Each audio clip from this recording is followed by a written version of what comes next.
Συμπολίτες μου, είχα την πρόθεση να επικοινωνήσω μαζί σας από χθες. Εκδηλώθηκε όμως ο σεισμός στο Ανατολικό Αιγαίο και το ενδιαφέρον μου στράφηκε αμέσως στη Σάμο.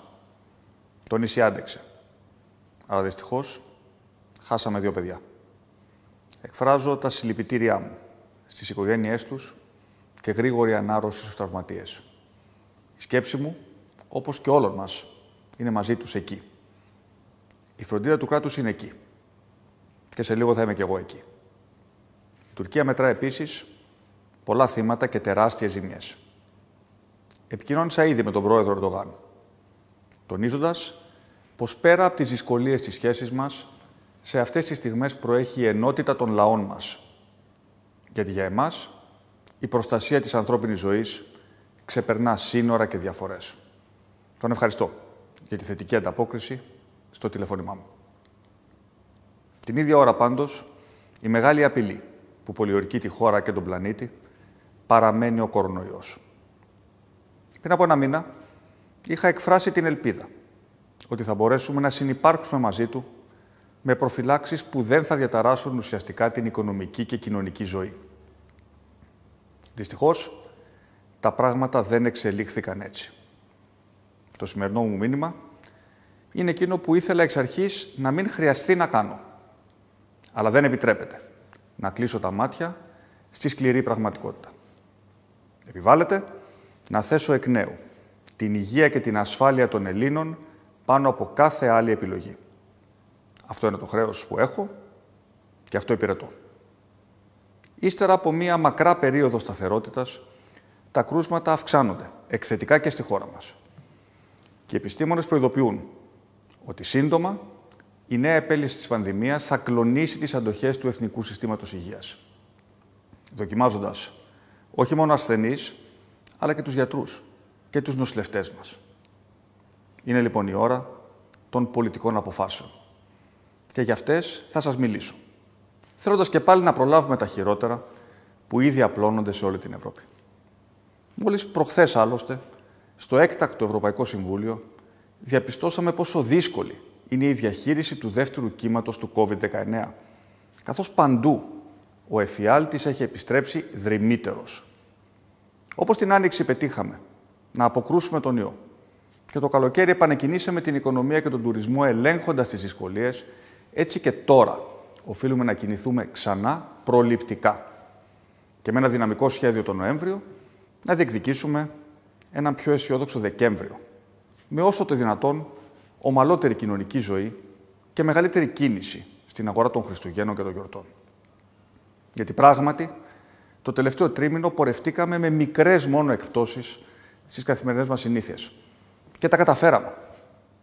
Τα στοιχεία δείχνουν πως ακόμα και σήμερα η Ελλάδα είναι στις χώρες με τα λιγότερα κρούσματα στην Ευρώπη.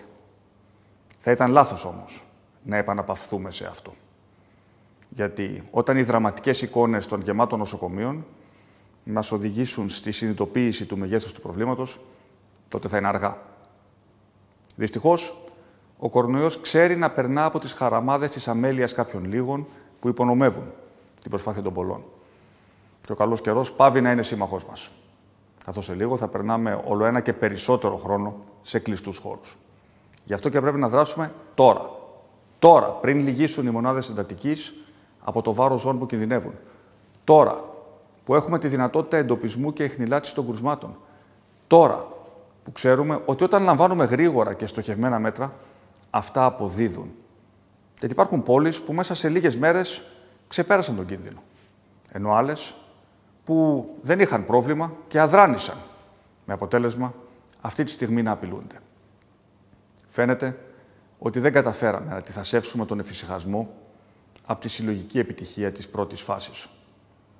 Όμως ο πόλεμος με τον κορονοϊό δεν τελείωσε.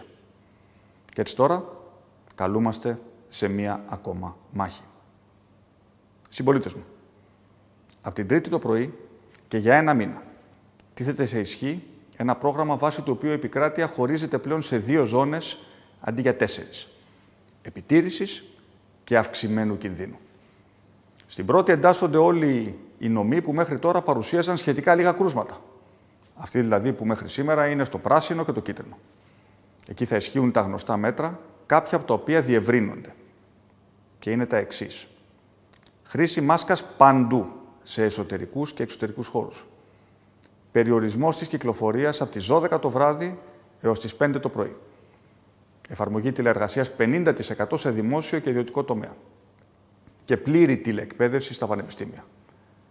Όχι συναθρήσεις και βέβαια πάντα αποστάσεις και προσωπική υγιεινή. Στη ζώνη αυξημένου κινδύνου εντάσσονται περιοχές που μέχρι σήμερα βρίσκονται όχι μόνο στο κόκκινο, αλλά και στο πορτοκαλί. Δηλαδή όλη η Βόρεια Ελλάδα, αλλά και η Αττική από την επόμενη εβδομάδα. Ειδικά εκεί, στις προηγούμενες ρυθμίσεις, προστίθενται και οι ακόλουθες. Αναστέλλεται η λειτουργία όλων των χώρων εστίασης, πλην της κατοίκων διανομής φαγητού και της παραλαβής από το κατάστημα. Το ίδιο θα ισχύει και για τους χώρους ψυχαγωγίας, πολιτισμού και άθλησης. Μπαρ, καφέ, κινηματογράφοι, μουσεία και θέατρα, όπως και κλειστά γυμναστήρια. Σε αντίθεση με την Άνοιξη, ωστόσο, δεν απαγορεύονται οι μετακινήσεις εκτός νόμου. Με άλλα λόγια, οι νέοι κανόνες που θα ισχύσουν από τις 6 το πρωί της Τρίτης επικεντρώνονται στις δύο εστίες όπου διαπιστωμένα ευνοούν τη μετάδοση του ιού.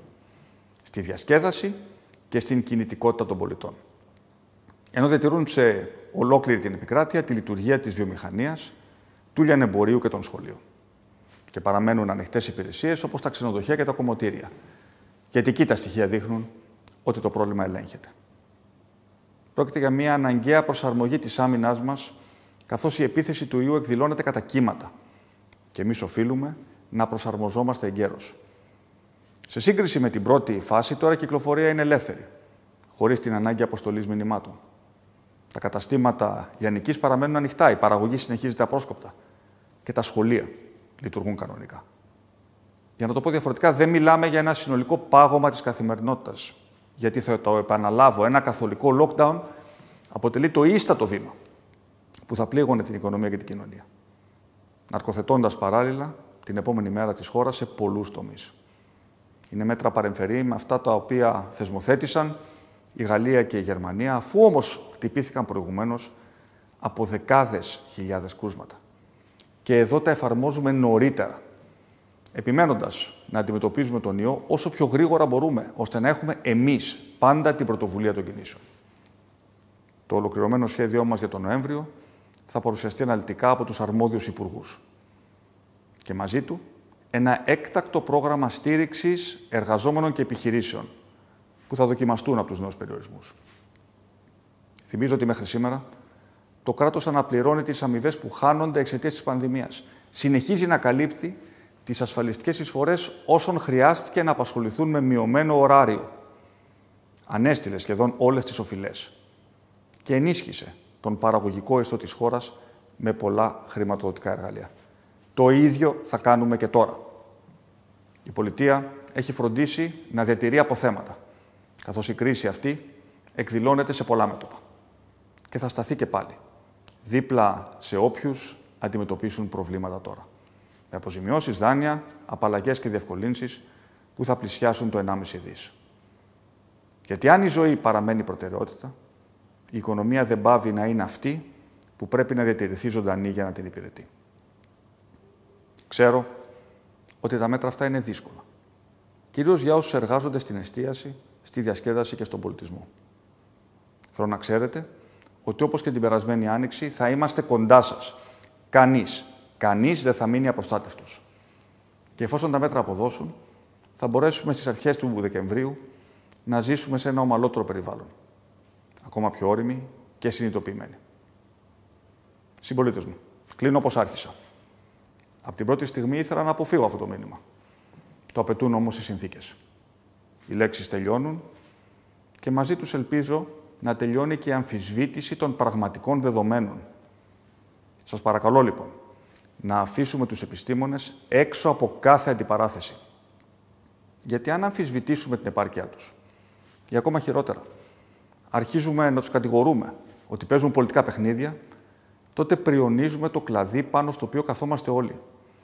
Αν χάσουμε την εμπιστοσύνη μας στους ειδικούς, θα υπακούσουμε πιο εύκολα στα κελεύσματα των εύκολων και απλοϊκών συνθημάτων.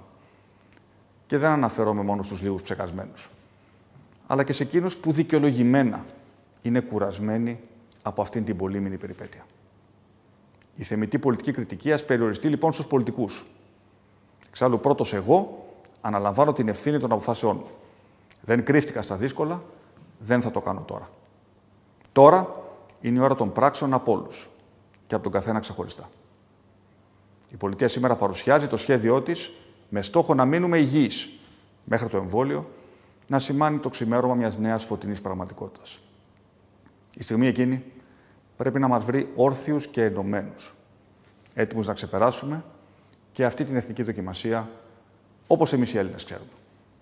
Το μπορούμε και θα το κάνουμε.